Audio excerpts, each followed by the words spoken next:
Greetings and salutations. Ben here, and welcome to the Monday Night hanging here on Mondays because it's Monday. And, because we do that for special occasions, for special guests, which are special people, which is like my friend here, the king of Big Hairy Tones himself, Mr. Michael Nielson, everybody. Hello, happy Welcome Monday. back, my friend. Thank you. Been a while. Yeah. Well, you've been busy. I have been. It's the kids. My kids take up all the extra time. Yeah. We can't blame vintage rack gear, new preamps, digital stuff. No, we can't. Possibly soundtracks to motor racing video game simulation. Oh, that things, did take up some time. Congrats on, by the way. I saw that. I was like, that's awesome. Thank you. Yeah, that took a little time also. Mm-hmm. I got to find the actual scene. There's a scene in it's not the Royal Tannenbaums. It's one of those I'm going to look it up right now. Sure. It's a movie. It's a Wes Anderson. Well, I'll just jump right to the thing. He's a scout leader, and the kids ask him, "What's your job?" And he goes, "Oh, well, like I'm an accountant, and then that's what I do during the day, and then I'm a scout leader on the weekends." And he goes, "Oh, I want to change my answer. I am a scout leader, and then my other job is an accountant." So my real job, what I want it to be, is just playing guitar all day. That would be so nice, right? But doesn't. So what I end up doing is working my real job, and then I have to buy stuff to feel like I'm playing guitar. Well, there we are. That works. That works for me. Well, we got a bunch of people in the chat here already. I see a bunch of the usual suspects and some wily veterans of the YouTube community, folks, is what I'm saying. We've got, see here, we got Ferd Burfel. We got my lovely sister Amanda. Always a pleasure. Blackjack Guitar, Tone Dragon, Ferd Burfel. We got Gary, Guitar 1952, Stephen Douglas, our music-in-law Ryan Hall, R2R3 Locking Nut, legend. What's up, buddy? D-Mac. We got Mr. BHB Jr. himself, Bruce. It's Bruce. Scott Nickerson, all the way from Edmonton, fellow Canuck. Good to see you. Dastardly Dave is here as well. Some guy named Symmetry, co-host of Canucks with Guitars. Good to see you. Trev. Let's see who else we got. They're all talking to each other. We got BC Rich 581, Guitar Man 45, JP Page 2, Hip Metal Works, Simon Hosford. Speaking of legends, what's up, Hoss? He knows all the notes. It's annoying. It's annoying. He knows them all. And where to put them. That's what really gets me, Michael. I'm just saying. That's the hard part. That is. Hobo Roadies here. Unbelievable. Great to see you guys. And others joining in by looks of these. Yeah, because I'm just saying. Christopher Vella, good to see you. Rob Baker, Bonkers. Wow. Also, boom, boom, boom. Randy Crooks. Nice. And others, I'll just say. And others. So if you have a question for either of us, put question marks, help, stand out with the super chat. That stands right out. I'm just saying. They get pinned by default in the StreamYards. They know. So Gretch Zeppelin, what's up? See, we got a question. See, Michael, I think I remember you saying the DS was your favorite Friedman. Is the Jake Ely 20 now your favorite? No. So the Jake amps, the 100 and the 20, are both phenomenal, and I love them.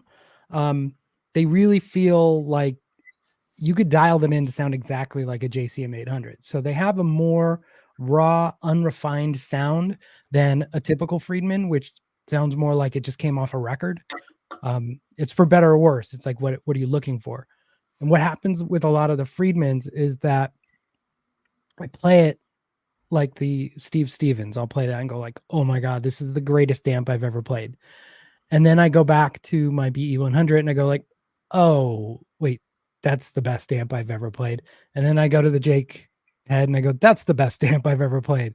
And then I go back, and for me, the head that is always there is my BE100. That's sort of half BE100, and the other channel is the Dirty Shirley that Dave made for me. Right.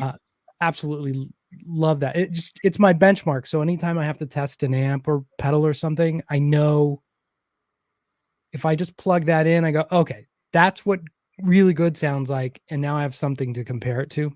Mm-hmm. But on my own, I really don't play like high gain stuff. I think it's like an energy thing, like a energy level thing. Like Sure. I just don't have that kid energy when I was like, let's go. I'm just By not the that end of the angry day, anymore. yeah, that's the other thing. I'm not that angry. But by the end of the day, I'm just like, let's play some slow blues. That's all I got in me. And so it's not usually the higher gain stuff, like the Jake or anything like that. It's usually the lower gain. So, I still have that, what do they call it now? The little sister was the Dirty Shirley Mini. But that's still probably like my favorite amp to plug into. Really love that. I've been using this, Reinhold Bogner sent me an Ecstasy 3534 50 watt to try That out. thing. Yes. It's so beautiful. And that's giving everything else a run for its money. That thing, you used that in your overdrive shootout recently, did you not? Right. Yes, I did. Okay, because you're going through the pedals. I'm like, your default, like when you turned in a pedal before you're like diming the gain and stuff, you're like hitting. I'm like, sounds like Jerry Cantrell. Sounds like and that's what I'm hearing. I'm just hearing Jerry tone, and I'm like, it's got to be the Bogner. It's got to be the Bogner because I'm like, it's that sound. And then you were dialing in or out more of Jerry's tone, basically, and I was just like, oh man, do I have to get one of those? I need that in my life. Like, yeah, I'm gonna agree with you. Yes. You do need one in your life. It's a sound in, like, I love to say, like, Friedman are the best, or Bogner are the best, or Soldano is the best, or Marshall, whatever. But it's there's those flavors, and that Bogner Ecstasy thing is a flavor, and it's distinct. You could like you hear it and you pick it out and go like, it's that sound that Jerry really kind of made. Like, there's those mids. There's those mids. Whatever it is, like it's like they all decide to pick a different frequency slightly to boost or bring out. I don't know what they do with these amp guru guys because it's all mystery to me. I think there's magic wands involved and fairy dust. I don't know. But yeah, oh man, yeah, a Bogner does the thing for sure. What's up, Ryan and 60 Cycle Steve in the house? Great to see you. Nice.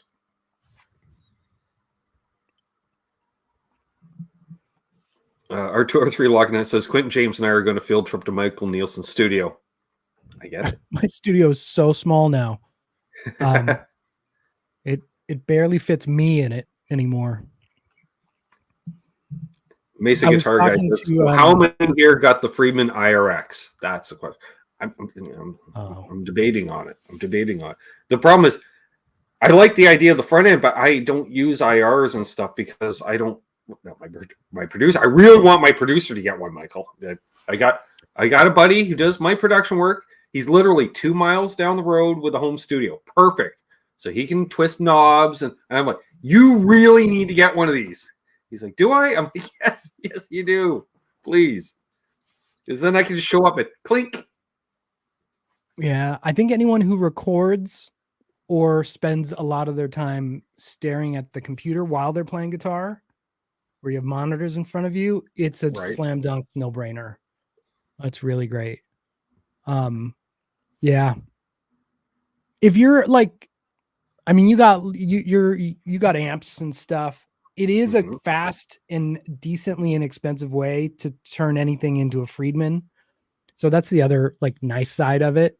Even getting a Runt, which I saw, there's some Runt lovers out there. Even getting a Runt, you're talking about $1,000 or stuff. So for about half of that, you can use the existing power amp that you have and use that preamp. It's really great as a preamp. It's super malleable, and I mean, it's awesome. Right. What's up, Charles 75N, Presley, California Customs, Down and Back Cornhole Podcast. What's up, cousin Doug? Donnie was in the chat last night. Just saying, you weren't, but he was. Jim Cox, good to see you. Nice. Yeah, and like you're saying, you can make any amp sound like Friedman, which I dig. Yeah, there's There's nothing lots wrong of with ways that. to do that these days.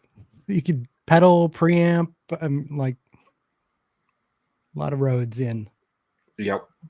That's why I enjoyed your overdrive shootout, because as much as I am being a pedal junkie myself, I'm just like, all right, well, what are you grabbing? That's like what are you using and stuff. And I'm like, and I'm looking at like baseball cards. I'm like, yep, got it, had it, need it, got it, yeah.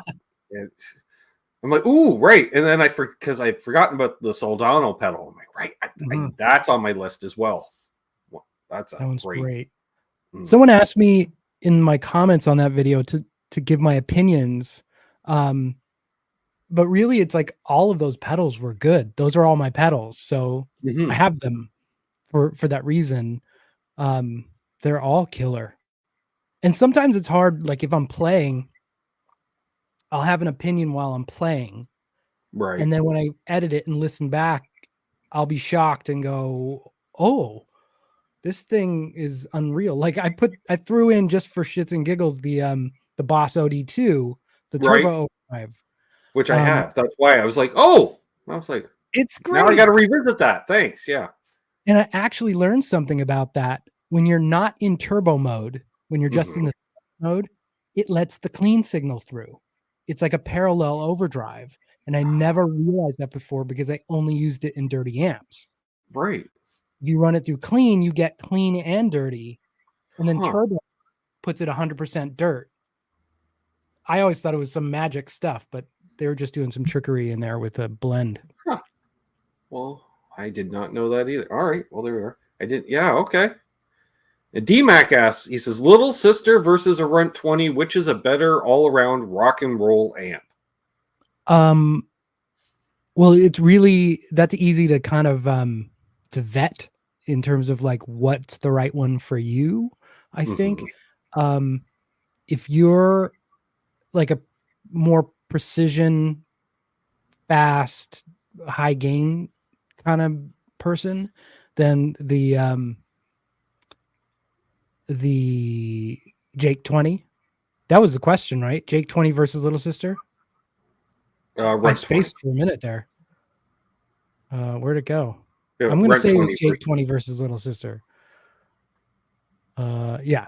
And then if you are more lower gain, like I would say AC/DC and lower, right? Even though it's capable of getting, sort of Van Halen-ish levels of gain. But if you live in the AC/DC and lower, go with the Little Sister. If you live in AC/DC and higher, go with the Jake 20. There we are. R2R3 Locking Out says, I'm wearing my big hairy guitar shirt, just saying.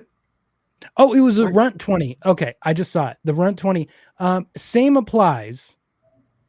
The Runt 20 has a clean channel. The Little Sister doesn't. And yeah, but it really comes down. So even more so, like if you want to play Van Halen with the Brown sound, go with the Runt. And if you want, another thing to consider is the Runt 50, because even though it's 50 watts, strangely, when you go down to 1 on the volume dial, it's lower. You go from 0 to 1, it goes from fizzy to then it turns on and you go like, oh, this is nice. Right. And as low as it'll go when it's nice, the 50 watt goes lower than the 20 watt. So I always recommend that, regardless if you're like, oh no, I'm in an apartment or something, 50 watts too much. It's actually quieter. It can be quieter than the 20 watt and still sound really good. Nice. If I look like I'm fidgeting, I got stung by a bee on Saturday on my foot, the bottom of my foot. I'm in mild agony. And so I'm standing on an ice block to get the swelling down. That's why I'm like maneuvering. That's not good. Been there. Yeah, it's not good. Not good at all. I think the worst instance like that was getting ready to leave rehearsal, and somehow during rehearsal, a wasp or a hornet got inside my leather jacket, and when I put it on, it got me right between the shoulder blades. Oh no, that's a nightmare. It was so annoying because you're like, I can't, a fella can't, and even after like the pain subsided. Then it was the itchiness, and it's just I'm like, what am I, a bear? I gotta, rub against a tree or something. Yeah. Oh, that's horrible. Yeah, I'm Mild Agony would make a great death metal band name. BC Word 581. I fully agree. Fully agree.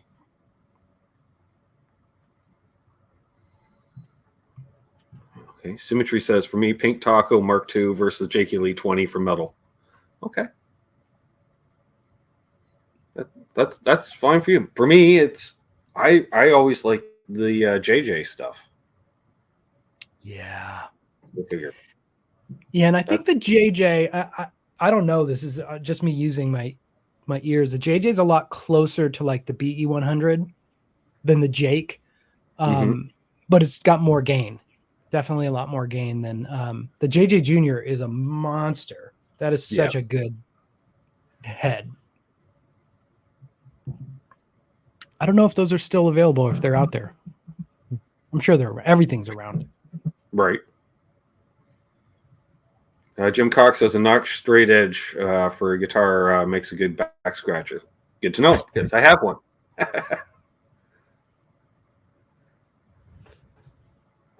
Okay, and D-Max said solid, thanks. The Cult Electric would be my wheelhouse sound. Okay, so that's why he was looking for that rock and roll-y. Yeah. Ryan Hall, yeah, I'm allergic to bees. I was in a Benadryl coma all weekend. I got so much sleep though. Woo, it was great. Right. That nothing wrong with sleep. We like sleep. Yeah. So I did a thing today, which I didn't think I was gonna do. I bought I just pulled the trigger and bought it from Sweetwater. I bought a quad cortex, a neural DSP quad cortex. Oh, okay. It started because I'm trying to put together a pedal board, which I haven't had a maintained pedal board for a long time. Well, right, like 4 or 5 years. It's been like a hot mess on the ground. Yeah. Let's not talk about the state. It's like the auto mechanic. Don't look at his car, right? Because it's a piece of junk, but it works. And yeah, that's exactly it. Yeah. So I was like, all right, I'm gonna get the best stuff, and I got some really cool stuff that's great for like film score-y kind of stuff too. Like I got the Maris delay, and I have the Chase Bliss Maris reverb and the Eventide H90 and all that. What's up, Lawrence? There's LPD Pedals himself. Hey, Lawrence. Part of the Overdrive Shootout. That's right. The 1987. It was right in there. That one's killer. Yeah, and it's the best colored. It's got the best paint job of any pedal I maybe have ever seen. All pedals should be tone teal. Just saying. No, they shouldn't all be teal, because then you can't tell them apart. What a nightmare that would be. All the good ones will be teal, though. There we are. So so quad cortex. Oh yeah. So I took the LVX, the delay. It's like, great. Just call up a little ping pong delay. And I worked for an hour and a half to make a ping pong delay. And I thought, this is unacceptable. It was so confusing. I just want a ping pong delay. It should be like ping pong, straight delay, slapback, tape, it's, I figured it out by the end. But I was like, this is silly, because if I'm recording and I want a tape slapback, I can't take an hour to create a tape slapback. So I need something that's just like tape slapback. Boom, super simple. So that's my goal with the quad cortex. Is it's just going to be the effects processor. And I'll probably use I have it set up where the IRX is the front end of the pedal board, and then I could also run in a head through Fryette power load. So I could choose which of do I want the IRX to be the amp or an amp, and then they end up going through an IR anyhow in stereo, which is convenient for recording. Right. This is true. Nice. I mean, honestly, 90% of the time, if I'm recording, I just record dry and then I use pedal or plugins anyway. But that's not fun. I want to do it the fun way. Yeah. Where's the fun in that? A virtual pedal board. What do you... Hey, here's my pedal board. Check it out. Oh, no. Yeah. You can, but it's not the same. Yeah. No. I'm even not sure that the Quad Cortex is going to be fun enough. I know it's great for what it does. It does a thing. It's amazing. All of the modelers are great. And there are not a lot of bad products out right now. But I just don't know if it'll be fun enough. Mm-hmm. And I would much rather just have pedals on the board that are fun. And that's not something you could put on paper. You know, you just have to try it and see if you're enjoying it or not. Yep. Yeah, and then do they play well with others? It's like we were talking with the gain thing earlier. It's like 4 to 6 gain pedals on my board. And it's like you start out pretty clean, and then they build up, and then I'm chuggy, and then we go back down the other side. And we're kind of clean and mellow by the end of it again. Do you use effects loop, or is everything front end? Everything's front end. Do you use delays and things like that? I do. Oh, I can't get down with the front end delays. It's I'm always like amazed when people can do it. I mean, outside of a slapback, like a Brian Setzery thing, like I usually have one pedal in the front for that, but I would love to. I tried, I haven't put this video out yet, but I have a short video where I took an Echoplex and ran it into the Tone King Royalist that I did a video for recently, just to see, because people were complaining this thing doesn't have an effects loop, but it's part of the sound of the amp is like you could tell it's a real straight wire inside there. Right. Just feels instant. But yeah, even a Echoplex, I was like, I don't know if this is for me. One of those things. Yeah, I run plate style reverb pedal and stereo delays into the front of 2 amps. Are your amps set clean? Yes. Oh, okay. I guess that's part of it. Yeah, they're just there to make the loudness.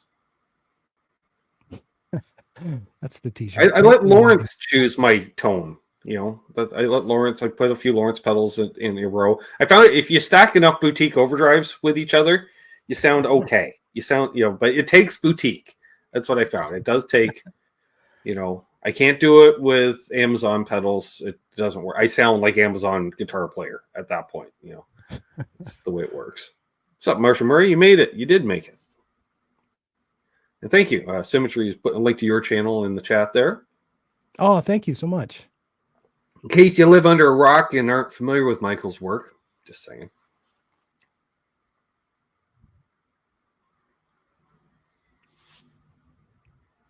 All right, they're all talking to each other. That's fine.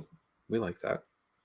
Speaking of Amazon pedals, I because I'm in my pedal board creation mode, I did another shootout of like Dumble style pedals. Mm-hmm. I think that one's out. And there was a little, like a $29 Dumble pedal that I got off Amazon. That was spectacular. It was like really, really amazing. But it doesn't look cool. So I didn't put it on the board. I'm a sucker. I don't think I have a Dumbly type pedal currently. That's something I got to revisit. Well, that's the one to get. That's the one to start with, because if you don't like that, then you'll save, $400. Right. Because they price those up like they're actual Dumbles. Yeah. No, I got to have it. I got to have at least one Klon style pedal on the board at any given time. I got a mini ODR1 to pair with it. And that works well. And then what else we got down there? Whoa, a Super AT mod at the moment. And then that's fun. And then, what else? The Radial North Star as more of an actual distortion pedal. Oh, I don't know. I know Radial, the company, but I didn't know they made like guitar pedals like that. Neither did I until I found it used at the local music store, and it was one of the employees that traded it in. I'm like, well, they make great switching, and I really like all their equipment. So I'm like, well, let's give it a shot. And and it's different. I was like, wow, they push different frequencies that I'm not used to hearing, and it's totally different, and I really like it. And it does pair well with others. It will allow other ones to stack into it without it sounding fuzzy or spitty or anything. And great. North Star. Mm-hmm. It has a boost in it as well, a post boost, but I don't use it because, I'm not in a band, so I don't really need a lead boost. I mean, well, I got to hear myself more. Just really blast it through your face. Yeah. And you really feel like it does push the amps a little more, so it does do the thing that way too. So I admit I have been using it a bit. I'm sort of in a yes, Hobo Roadie. A love-hate with the 2-button overdrive pedals. Mm-hmm. Like, I get it and it works, but when the board space is a premium and if you're using like 3 or 4 overdrive pedals because maybe you're not in a band and I just want like flavors, right? Then the double really just takes up so much space. Yep. That is the one drawback. Although, again, depending on the band, like some bands, I had one tone all night, and other bands, like doing covers, I like to have a palette for different decades, as it were. You'd start playing a lot of 60s stuff, pretty clean. Okay, into the 70s, a little more gain. 80s, more gain again. What's up, Bryce? He says, I just snagged a Malcolm Young signature. Pricey, but I was really wanting it. Nice. Oh. And Unbelievable says, Dumble, LPD broiler, call it a day. I missed out on the broiler. Unbelievable. LPD Pedals himself comments, are the 2 channels of the 74 Deluxe different enough to justify the use of extra space?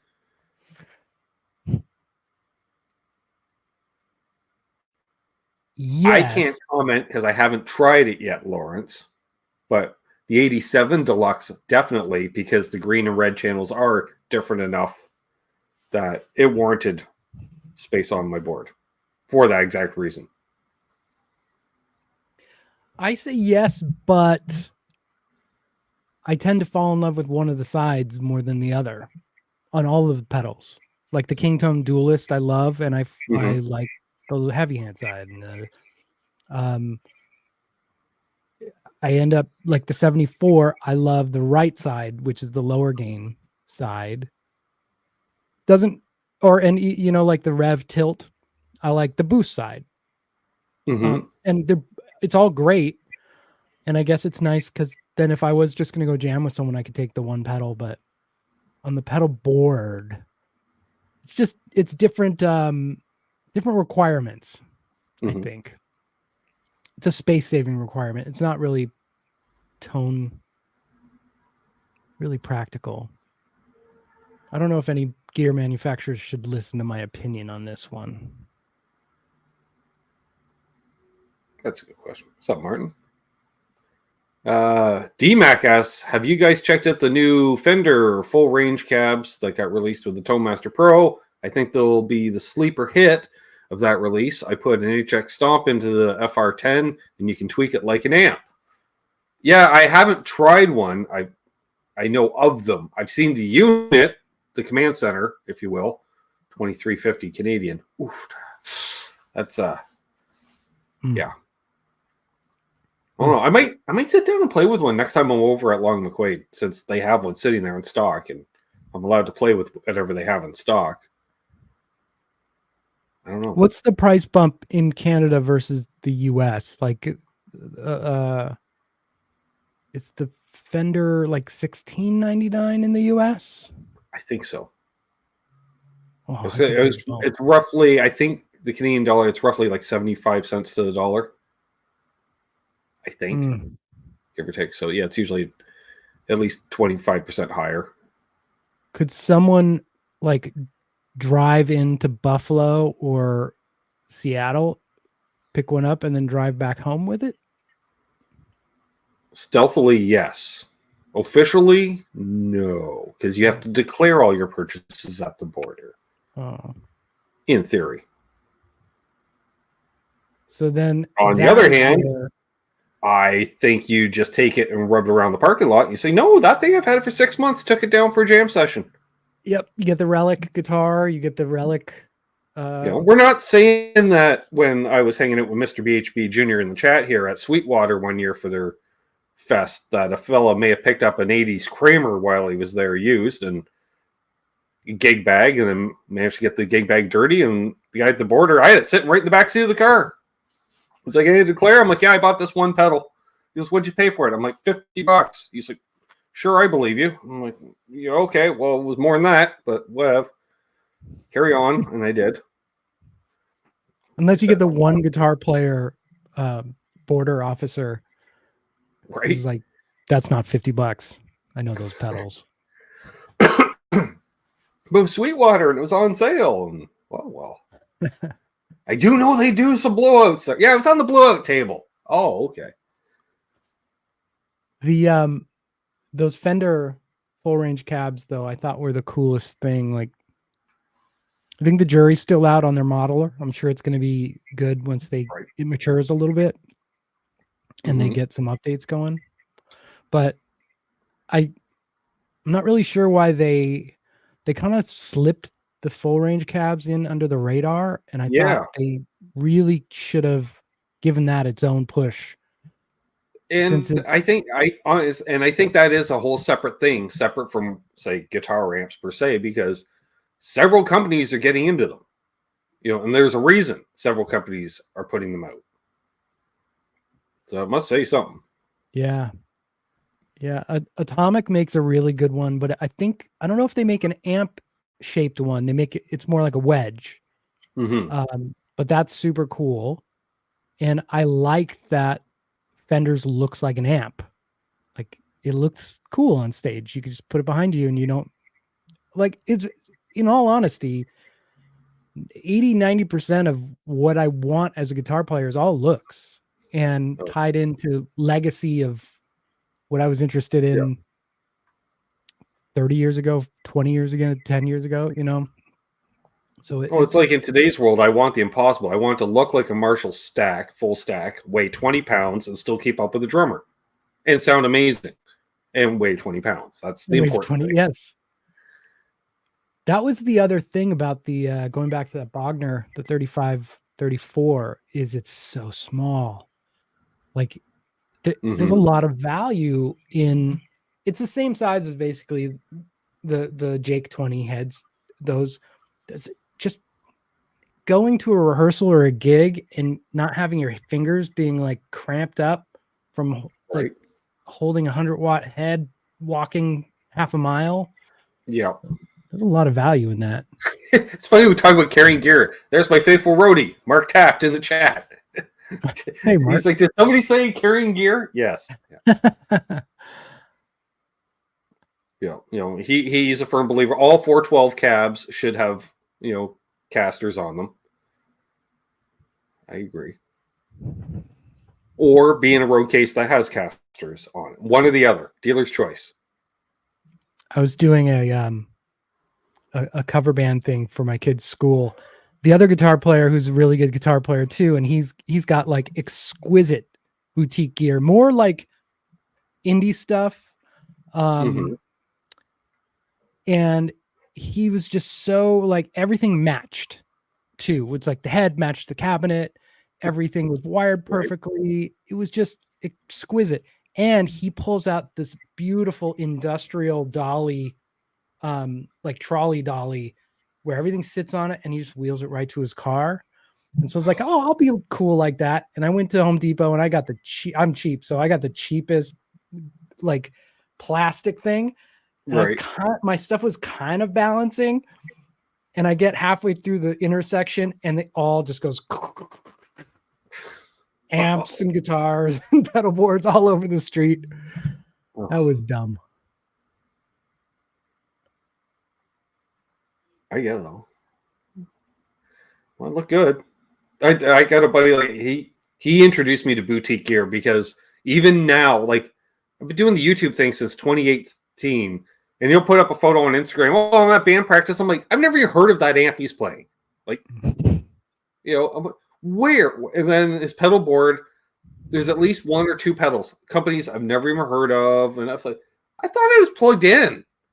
Like, I really thought I knew what was going on. And he's just like, yeah, I just come across this stuff. And I guess so. What's up, John Shane? Good to see you. And Wayne McConnell. The days of lugging a 412 cab and a big head are over. I'm 60 years old, Martin Hensley says. Right? Yeah. But if I am using a 412 cab, that's a two-man lift now. Yeah, you just got the voice of Cornhole. What's up, Donnie? Even a 112 combo, though, if it's like a serious 112, it might as well be a 412 you're carrying around. Yeah. I'll feel that the next day, and then you're totally sideways one-handing it. It's almost worse. I am such a pansy now. It's like I go over to the local music store over here along McQuaid, and they let me demo their gear. So any guitar off the shelf, any amp, grab off the floor. I go use a lesson room and shoot my little demos. I really loved they had an all-tube Fender Princeton there. Sounded amazing. Loved it. Lately, I've been using a twin, which I'm like, okay. But of course, I go to lift. I'm like, oh, all right. That's a little heavy. And of course, you got to carry it all the way down the one aisle, around the corner, the back, because they got me in the last lesson room at the end of the hall. And then another time it was, I'll just borrow the old Marshall DSL 40 combo. That'll sound nice. Sounds great. Did not want to carry it. Oh. Yeah, those legit full-blown like multi-channel combos are so heavy. Yeah. They're like, why don't you borrow the EVH Iconic combo? I'm like, because I know what it weighs. There's bricks in it. Yeah, I'm like, no. What's up, Patrick? Good to see you. So he was on a show the other night, Fruitcake Tony channel there. Fruitcake Tony's in the chat. We're talking about Waylon Jennings, and he ran two Fender Super 6s, which were 610s combo amps that were 100 watts. I was like, wow. And they just put a strap on top, like someone's going to carry that. Right? Oh, yeah. That's got a go handle. No. 110 pounds a piece. Oh, I saw OU812 said, give me real gear or give me death. And I thought, even the glasses don't work. I thought it said, give me rental gear or give me death. I was like, oh, just have the gear there for you. Right. But nothing worse than plugging into like the backline cabinet and it just sounds like fizz. And you know that 3 of the 4 speakers have just been blown out and you're stuck with that one. Or there's no high end. Like, where did all the high end go on this thing? Yep. Someone plugged the bass Josh? into it. That's right. BC Rich. Yeah, people try to lift SVT heads. They try.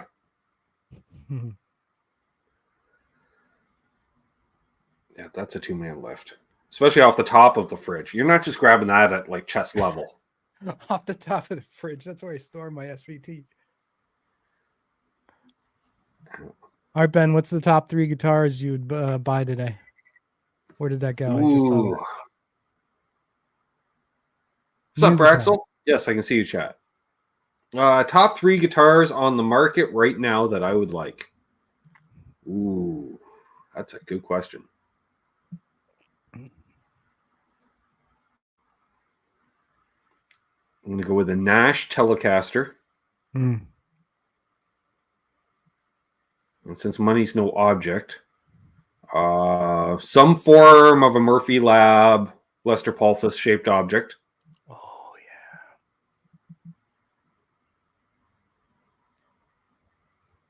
yeah. And to get my 80s on, I need a Tyler of some sort. Dan Huff signature. Why not? Yeah. There we go. I'm closing in on like being so happy with the guitars I have. It's hard to do that. Like the Tyler, I'm super happy with. I do go back and forth sometimes. I'm like, should I have gotten a maple board, or maybe I should have had a rosewood board? That's the thing that keeps me up at night sometimes, where like, this guitar is perfect, but would it be more perfect if it had a rosewood fingerboard? Right. So I don't know, but I love my Tyler. Okay. Rob Baker says, I got 2 out of 3 for you. Thank you. Nice. Okay, and since Charles is disappointed, okay, how about honorary mention for the 4th would be a White Falcon. Nice. Because you need a hollow body. And if you're going to have a hollow body, it might as well be all the hollow body. But like say, you think you have everything you need until, like, Trev mentions it.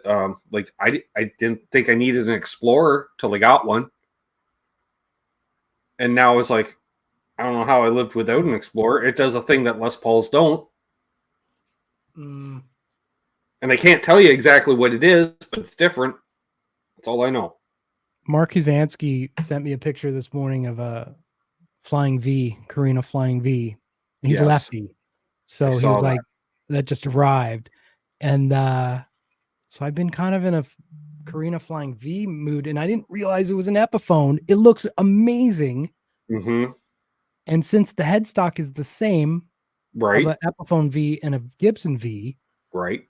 It's, for me, that's the same. But that's a space thing because you have to really dedicate a certain space to a Flying V or an Explorer. Like, it just doesn't sit in the rack, right? Yeah. Yeah, that's a problem. My Explorer sits in its case because it won't sit in a rack. That's a bummer. Not that I mind, but same thing was, like, I saw the way, like, because was the 58 Epiphone reissued a 58 Explorer this year, Korea, and I was like, oh, okay. But with the way the prices are pushing, I was pushing $2,000 Canadian. I'm like, well, I can get a used Gibson at that price, you know, traditionally, and then found they're over $2,000 now. But we found one and worked out a deal, and now I have an Explorer, and yeah, would not get rid. It's one of my top guitars now. Wow, that's cool. What's up, Aaron from Elvis Band? You Wait When 2 doesn't like the Tyler headstock. I love it. It's weird. On me. There are headstocks I hate, and that's not one of them. This is true. The case sits on the custom shelf you had to build. Actually, it's sitting on a captain's chair that has arms. So the case is sitting on the arms of the chair. So it's off the floor. So it can't get, if it floods in here, it's not getting flooded. And my sister is back. Didn't know she left. Now she's back. It's fine. She's back. I do, 335s. Don't get me started, DMAC. That's on my list too. Like the one I put out a demo last week on one. Great. Vintage burst, plain top, 335, Gibson, USA. Played great. Sounded great. And who makes an amazing 335 style is Yamaha. It's called a SA 2200, 2100. It's the 2300, 20, whatever. It's somewhere in that line because they have all those different monikers. But Yamaha is pretty underrated in their guitars. I think they just never had a cool person playing them. Like an iconically cool person. Mm-hmm. I'm not saying like a YouTuber. I'm saying like, right. know, if Lenny Kravitz played a Yamaha in the Are You Gonna Go My Way video, then they would have had something to really build on, but they never had that kind of thing. Well, of course, yeah, and Guitar Man 45 has to bring it up. Just because I try to forget about it, one of my Holy Grail guitars is an ES 175. Does that have, that's P90s? I'd get it with 2 humbuckers. Oh, okay. And that's big, right? That's the big hollow body, single cut. Yeah. Cool. As popularized, again, not a lot of players played them, but Izzy Stradlin, he played one quite a bit. Oh, yeah. I mean, he looked freaking cool with that. In theory, they're a jazz box, in theory, but... John DeShane, Ty Tabor played a Yamaha for a minute. Mm-hmm. So did Rick Emmett played Yamaha. Rick Emmett. Yeah. And Blue Saraceno played it for a minute. Mm-hmm.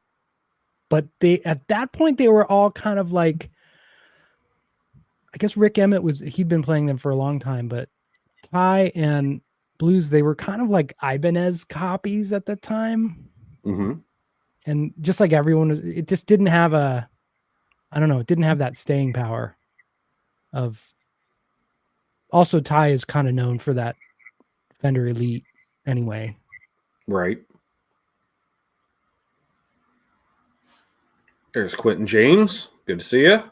And Brian Man 24 and Ian's Guitar Shack. Great to see all you guys. And Christopher Live Sal. Good to see you. Yeah, those Yamaha. People mentioned the Rev Stars. I cool. wasn't overly impressed with the one I played. Well, first of all, you set the pickups normally how they should be set up, factory height. Mm-hmm. Balance way off. To get them balanced with each other and to balance between bass and treble. They're all in sideways and crooked, but it sounded great. Looked nasty, but sounded great once I did that.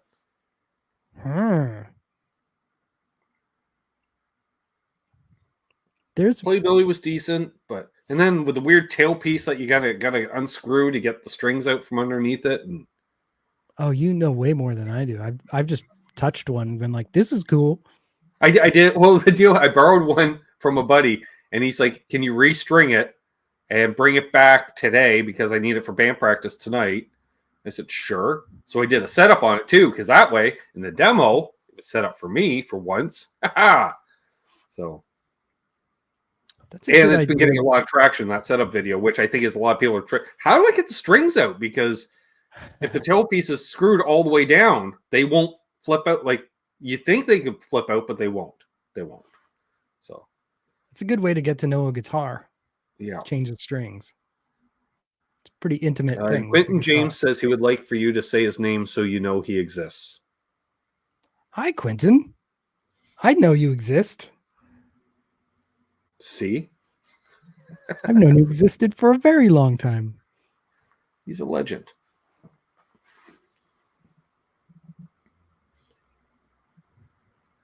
He's probably talking about you, though. Good to see you. He says he had a Yamaha SG-1000, I think. And good evening. Nice.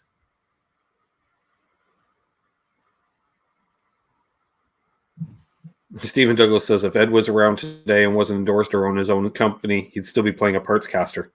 Possibly. Although part of that was because the guitar he wanted didn't exist. But now that the guitar that he wants exists, so what would he play, in a sense? Someone had posted today on Facebook a picture of Valerie Bertinelli posing with one of Ed's guitars. And it was like, the Frankenstein kind of, Frankenstein looking one. But it looked like Ed had installed Steinberg Trans Trem in it. Like that's in the Steinberger. Right. And it was the weirdest, like, almost like when Gibson had that intelligent robot tuner situation, right. Like so much beef and metal in the back of the guitar. Yeah.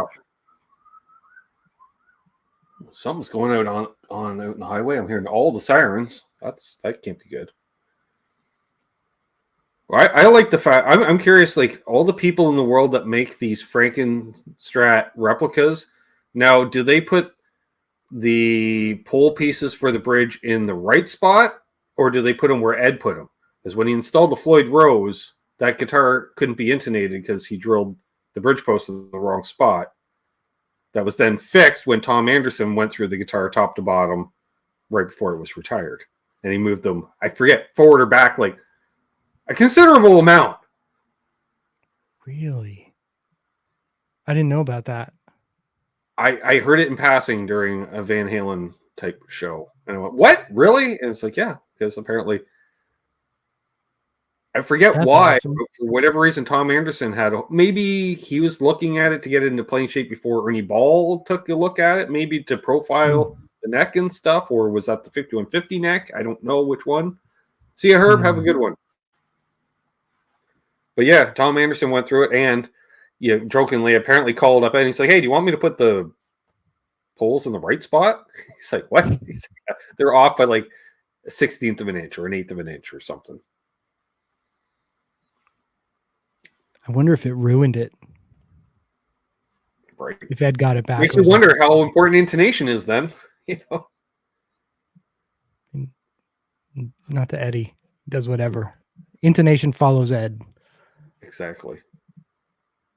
Rob Baker, I do not have a Badlands GX1. I do have one of the hollow flashes on order though. Nice. That one got me. I didn't. Even Phil had said this, and he put it perfectly, and it resonated with me. I am like a 1985. In my 80s is 1985 to 89. And then there's a distinct difference between like 1980 to 1984 in that sort of hair metal stylings. And the GX1 was more of the earlier feeling, I think. Yes, I would agree. Yeah, early half of the 80s, bands dressed like they were extras in the Road Warrior movies. Mm-hmm. Second half, they all dressed like women at the local ballet troupe. It's right on the money. Just saying. Pick your poison. Rob Baker says, I got the red line and a hollow flash on the way too. Admittedly, I'm more excited about the hollow. And I saw a photo of those hollow flashes. They're being made. They're getting there. I was late on ordering. I saw that it was coming out, and I thought like, oh, cool. I'll wait for the invite to be able to purchase it. And then like a couple days later, it was like, hey, we've sold so many. I was like, oh no, right. I was gonna miss it. 3 or 4 days, they were all gone. Yeah, I think mine's not coming till next year for sure. Rob, do you like the red line? I mean, I'm guessing you did since you ordered a hollow flash too. I'm going to say yes, because I was hanging out with him on a Zoom call and he sat there noodling on it for about half an hour. Oh, cool. And he's got some, and I know he also has some other very nice guitars. Nice. Yeah, Guitar Man 45, ordered a hollow flash. Fucking believable. It's got the GX1 and a hollow flash on the way as well.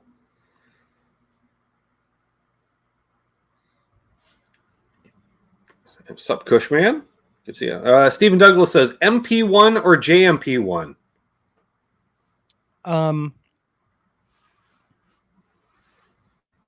Just a switch to rack gear.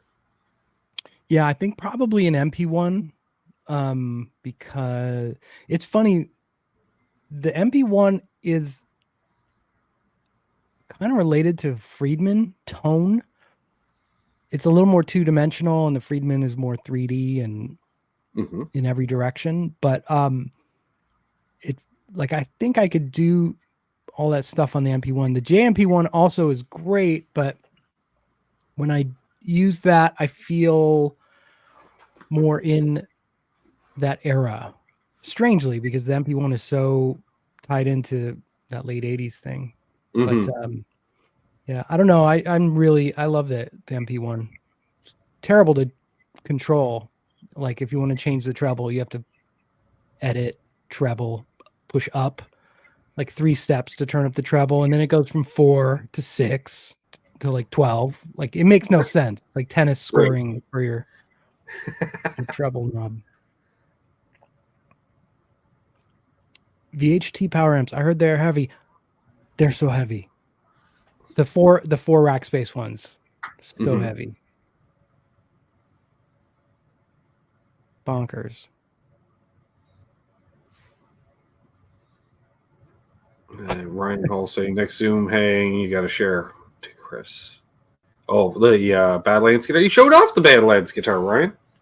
Where were you? You've seen Badlands guitars on these channel members hang, which the next one's Wednesday, folks. If you click the join button, you can join. That's how that works. For channel members and patrons, twice a month.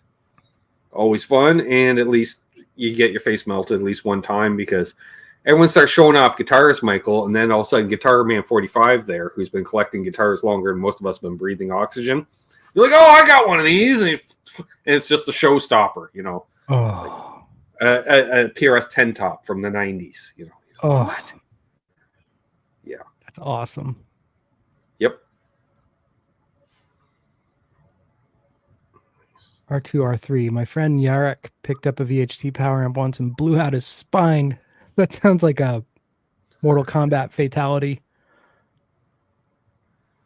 All right. Braxel asks, "Hey Michael, have you ever tried to recreate the Akira Takasaki guitar tone?" No, you know what? I only knew of him from there was like an 80A MP1 ad where he was in the back of the magazines. I never really knew their music. You know, like when we all grew up, you couldn't just go to Spotify. So you had to be careful how you were going to spend your $12 or $13 on albums. We had a used record store near me that I went to all the time, but I never found any Loudness albums.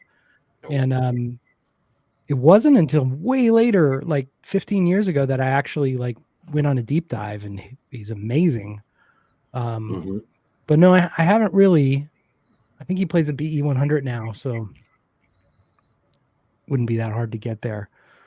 I think some of the guys, it's how they pick. It's like the quickness of their attack and things like that. Right. It's really hard to recreate unless you play that way. That's true. Yeah, you can get in the neighborhood, but tone is kind of in the hands in that respect because pick attack does so much. Yeah, I mean, I could, because I grew up sort of emulating like Lukather and Vi and Zakk Wylde. Like I could pick attack like those guys to a degree, but like George Lynch and Warren DeMartini and Ed that have like these feathery, lightning fast pick attacks, I don't even do. I could dabble in it barely, but I just cannot recreate.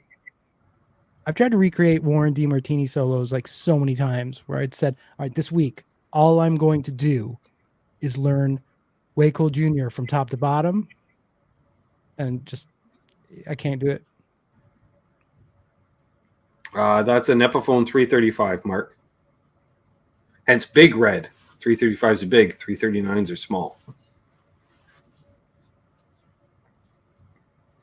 Which apparently guitar players hate it when they show up at a jam with a 339 and you say, does it come in a men's?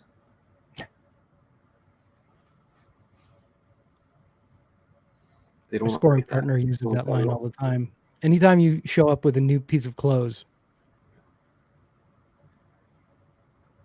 That works. Hit Metaworks asked Mike's favorite mics for amps: dynamic, condenser, ribbon. You know what? A 57 is pretty dang good. If you're doing rock stuff like 412 rock stuff, it's a 57 is really great. Where did it go? I just got this. This was a Pete Thorne, Dave Friedman recommendation. It's called Soyuz, 1973, and this is it's little, right? It's amazing on guitar amps. One, it'll take the beating, and then it sounds nice and full. So you can blend it with a 57, but some things like a Royer 121, which is famous for blending with 57s, is going to have this humongous bottom end subsonic thing and be really dark. So that's why they only usually tuck it in like 20% or something, because it fills out that SM57 nicely. But this one, this mic, you could do even Steven, or you could do that balance or that balance, and it's all really usable. Like, it's excellent. So that's been my new purchase. I was very happy with. Nice. What's up, Frank? Frank Quinn says, great demo on the IRX, Michael. I found another way to hook it up through a Headrush MX5 into two Headrush IRS cabs. Oh, rad. Nice. Thank you. That's cool. Scott Nickerson says, I have a Rev 412 that's heavier than my Friedman 412, but they stay in my basement. It was hell getting it downstairs. You can just push it, let gravity do the job, but I don't recommend it. Sassy Cat says my Super Reverb is the heaviest amp I own. I bet.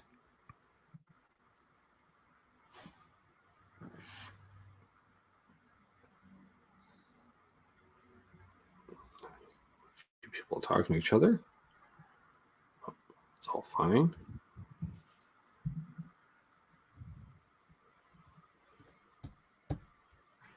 Yeah, I was so what were you struggling using with for most of your score work for the video game? I'm curious. did you say I was talking over it? I didn't hear what you asked about it. Like what were you using tone wise? Because I'm guessing it's big tones because it's going to be driving no music. guitars. There was I think one guitar on this last score. Oh really? Maybe. Yeah. It was all electronic, largely electronic stuff. And I always try and sneak in, but it's a lot easier to sneak in like live bass that's up high than it is guitars. Yeah, so there was not a lot of guitars in there, and if there was guitars, it was very like ambient, ding ding ding ding ding in the background kind of stuff. And then if I'm scoring, then it's like all bets are off. I don't usually like set up the amps and go through all that because sometimes I'll lay down the part and be like, oh shoot, I gotta rescore all this whole section, and then I gotta set the amps up again and change something. So that I usually just do whatever. Sometimes I'll use the pedal board. That's when the pedal board really helps. Pedals into a DI, and then use a software amp or whatever. Yeah, I've done that a few times. Pedals into a virtual amp. It works. I'm surprised at how well virtual amps will take a pedal like an actual amp these days. I think it helps. Yeah, I don't understand how that happens, because that was the big thing. But that's what I do. I generally show up with some pedals at my producer's. He brings up a virtual whatever, and I'm sure part of it's going through the preamps he uses. But I take an LPD 87, plug into his UA rack mount preamp that into his DAW and into a virtual whatever, and it sounds great. Yeah, it's funny how that works. I think it helps if you put anything that's analog in the digital path. It really helps. No doubt. What's up, smallmouth guy? What else did I see sneak in here? Joe Alba, good to see you. Voice Cornhole asks, what's your favorite game or film score? That's a good question.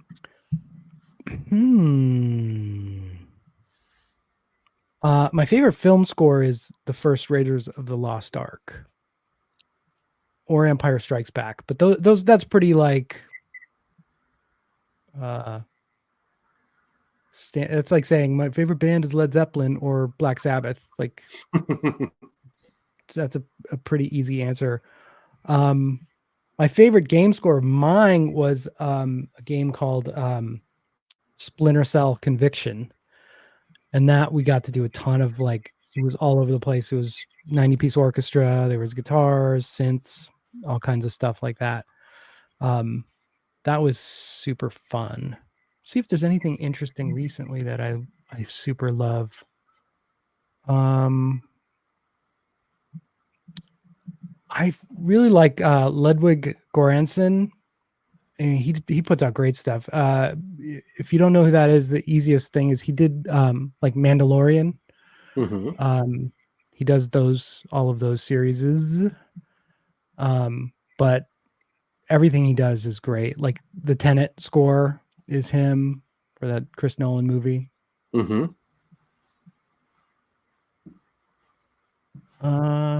Yeah. You know what I've been listening to like crazy? Who's one of my favorites of all time is Trevor Rabin just put out a new album. And it's the first album in a long time where he sang and they're like songs because he's a composer and he does film scores like National Treasure. And I mean, he's done a million. He's got awards up the yin yang. And of course he was in Yes, Owner of a Lonely Heart and stuff. Mm-hmm. But his new album is awesome. And he's probably the most underrated guitar player out there. Like he just can play anything and shreds, and it's all so musical. So good. Great singer. Amazing. Nice.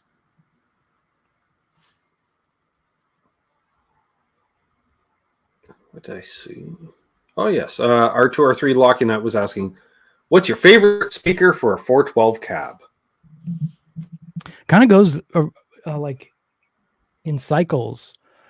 At the old studio that I had, it was a greenback, a 20-watt greenback. The UK 20-watt greenbacks, which I do. I love those. Mm-hmm. I didn't realize that at the studio, because there was such a long cable run, even though we were using high-end cables and trying to compensate for that, I was losing some top end in the signal. So the sort of open top end of the greenbacks balanced that out. And then when I brought the same cabinet here, I was like, oh my God, that high end is really like too much for me here. And the vintage 30, which I didn't like at the other place, I'm loving the vintage 30 here. So, not all vintage 30s are created equal though. And there's no science to it, but they're just, it's almost random. Like whatever they decided to use. It's a bummer they don't just have like, here's the high end vintage 30 and here's a cheaper vintage 30. But you can go through 100 of them, and some are amazing and some are like, So I have this cab. Dave Friedman gave me this cab, which was a really great gift. I still don't actually know if it's mine or if it's his living at my house, but whatever. He hasn't gotten it back yet. The bottom has two vintage 30s at the bottom. Right. And it has two 20-watt greenbacks at the top.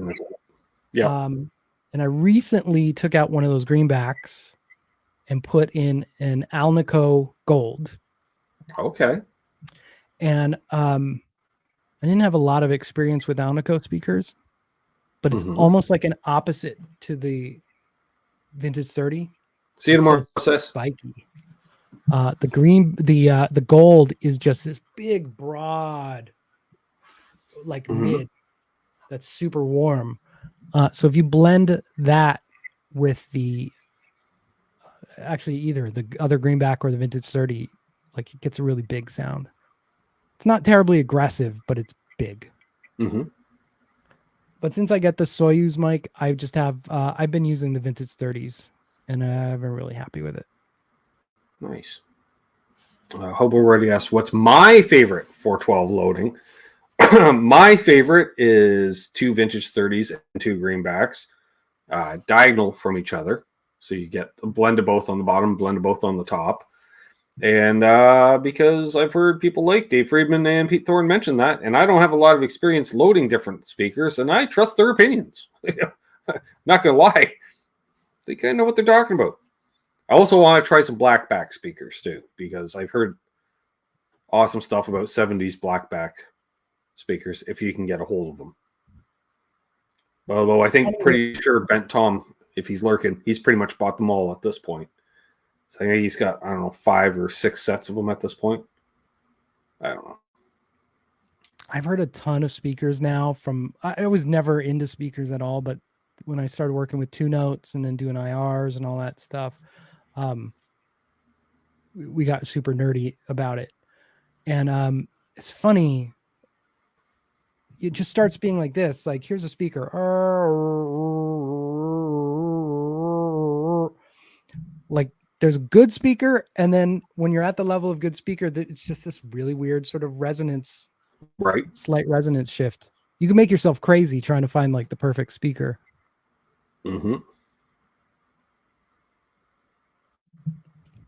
Braxelas, have you ever had any luck recording a 412 cab using a Fryette power station at bedroom level?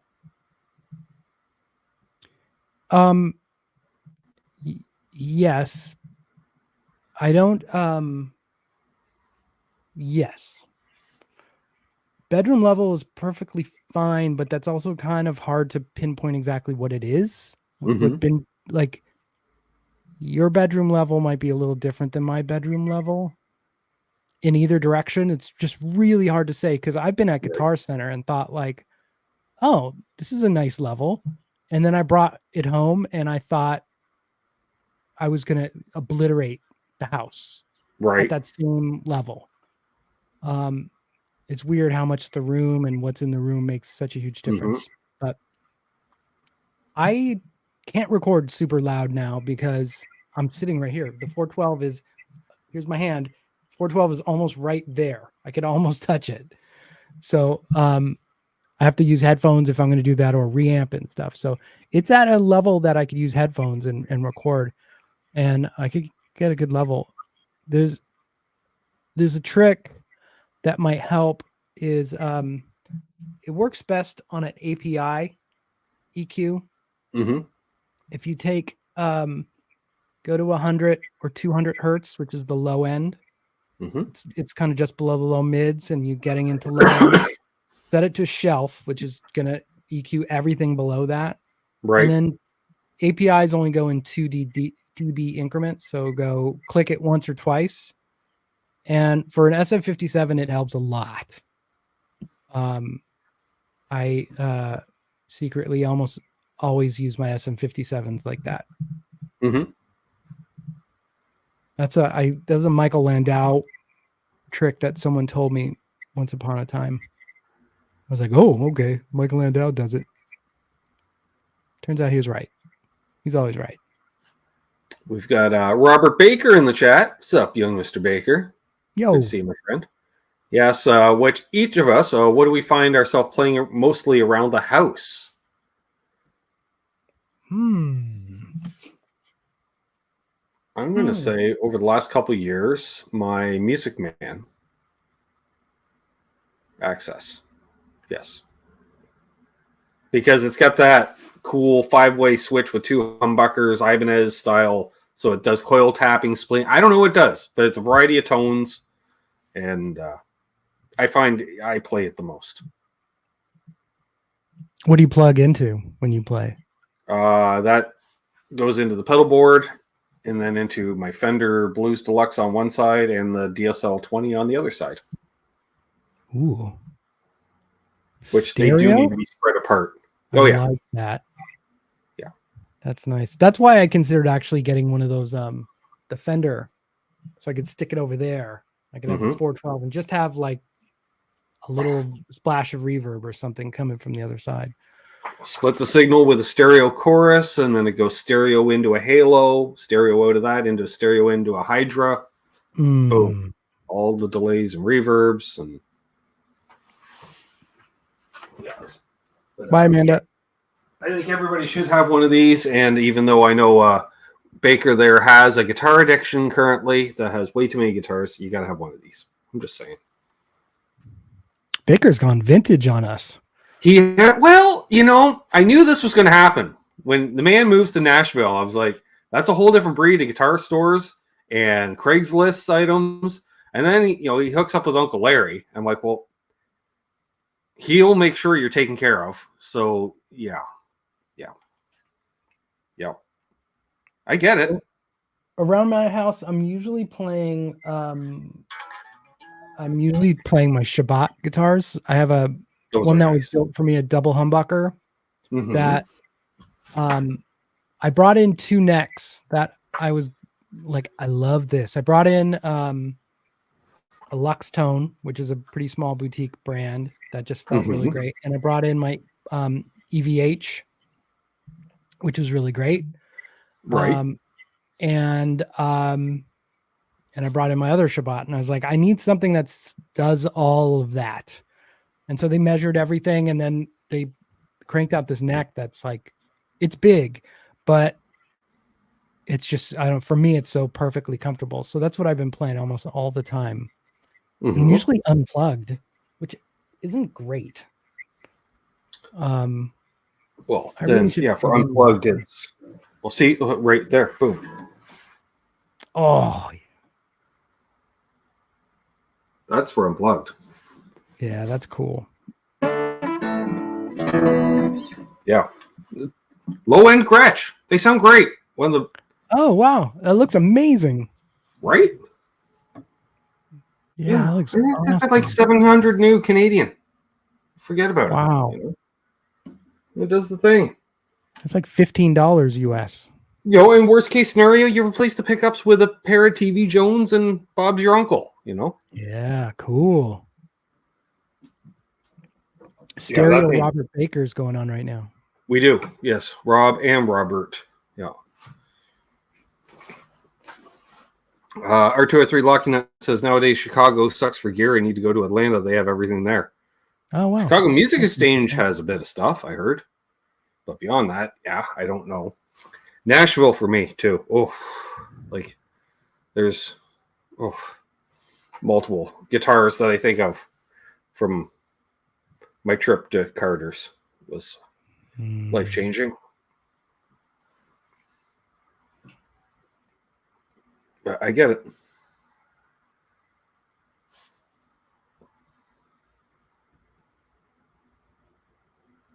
Stephen Douglas said, "Didn't Shabbat make the original Friedman guitars?" Yeah, so the first run of Friedman's was like 100, maybe 50 guitars, maybe 20. I don't know. It wasn't very many.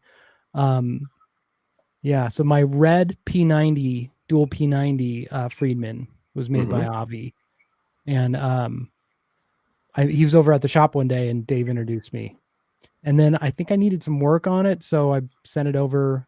Like I just needed to get it set up, and he had a guitar hanging on the wall, and at that point I had sworn off so Robert Baker and I several years ago, we at the same time enabled each other into custom ordering Friedman guitars, and we wound each other up so much. It was just like there was no not ordering the guitar. You must order the guitar. But with custom order guitars, like it's a crapshoot. You know, you get a custom order Sir or Tom Anderson who makes super consistent guitars, or PRS, and it's like, what if you don't fall in love with it? So like it's happened to me so many times where I've custom ordered a guitar and I like it, but I just don't love it. And I can't even tell you why. So that happened. And at that point I had decided like, I'm not custom ordering anything ever again. But I had played 3 Strat style guitars at Avi's shop that were just hanging on the wall, and they all were so dope. And I was like, all right, I'm going to take a chance. And this one came out just like those, and it's totally fantastic. And then now I got back into custom ordering guitars, and I was like, I got a Tyler, I got 2 more Shabbats. This is what I suggest though, is like when you find a guitar you love on the wall, try and buy that one. So like there's a single P90 black, like Les Paul custom guitar. I'll show you. This was hanging on the wall for NAMM, and I was just like, what is this? Oh yeah. And because I have a 70s Les Paul that looks just like this. How do I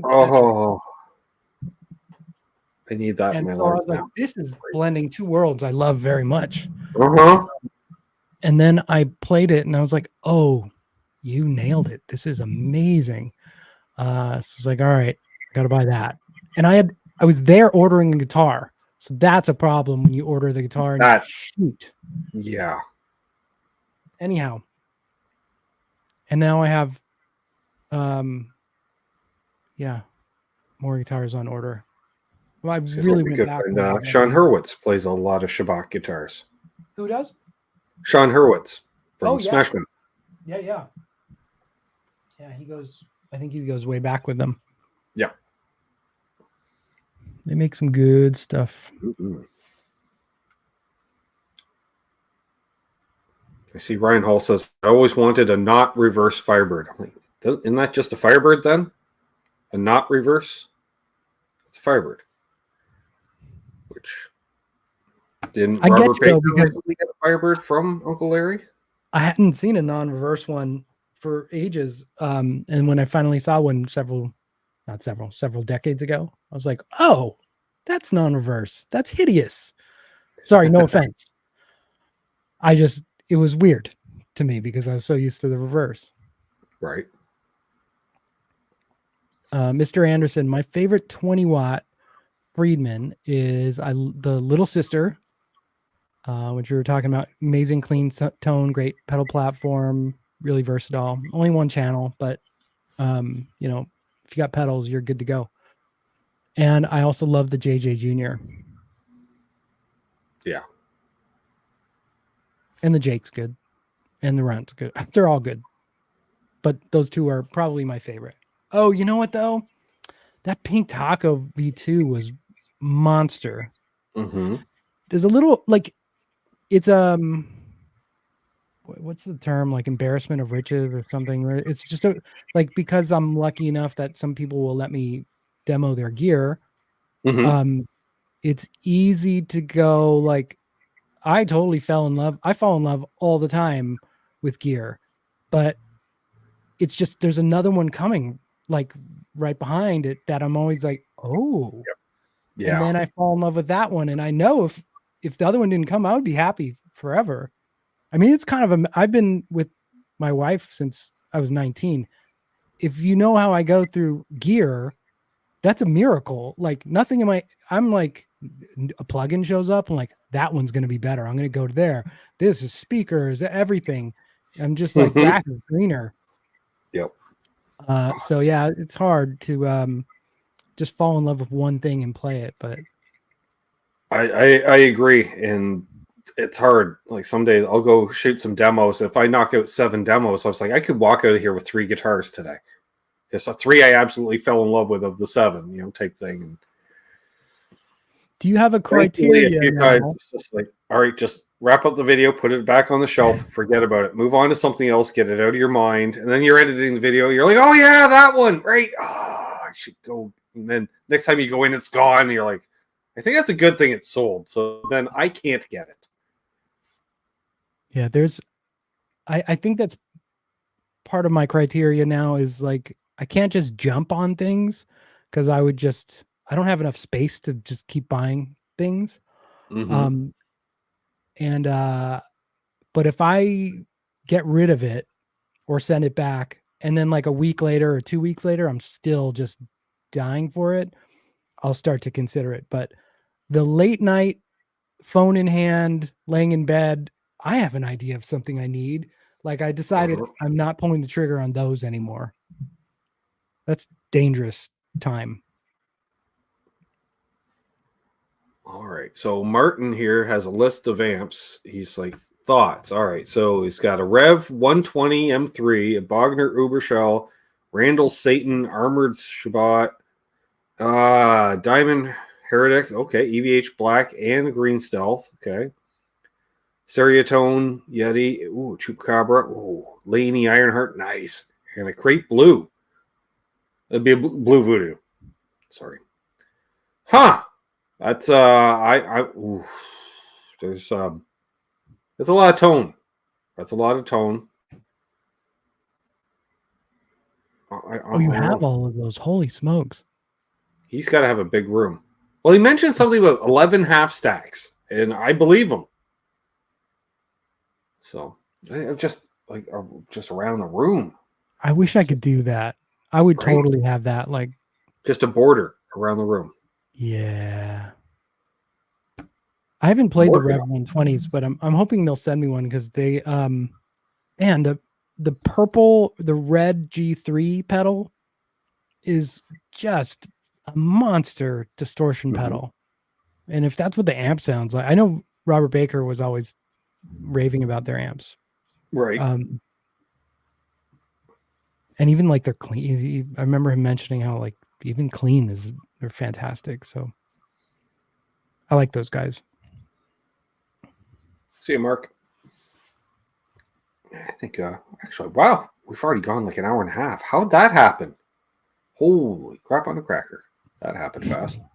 All right. Well, I think we'll probably wrap things up here for now.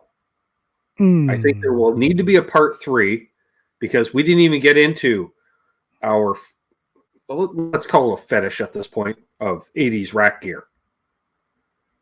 Yeah, barely touched on that. Barely. So that's going to be a future, folks, future. So make sure you're subscribed, hit that thumbs up and all that fun stuff. And I want to thank you, Michael, for coming on tonight and doing this, even with the injury, playing through the pain. He's a trooper, folks. And everyone, if you haven't already, definitely check out Michael's channel. And he puts up awesome stuff on a variety of things. Like say, some people focus just on, I'm an amp guy, or I'm an IR guy, or I'm you do all kinds of stuff, and I like that. So, thank you. Thank you. Yeah, thanks for having me on. Thank you for posting my channel also. I appreciate that. And I have a cool video. I think the Bogner video for the 3534 will be coming out this week. So keep looking out for that. Awesome. I'll be back this Sunday, folks, with another California guest, we'll call him. He's now in North Carolina, but he used to work the stage door at the Whiskey for the first half of the 80s, Michael. I'm just saying. He worked the stage door at the Whiskey for the first half of the 80s. So we got Charles Green joining in, talking about that. He's got all the stories. So as always, hold those doors open. Hold the line, of course, Michael. Hold those doors open. Let that guy in ahead of you in traffic and do good things. And, happy tone chasing. And, of course, don't litter. Just don't.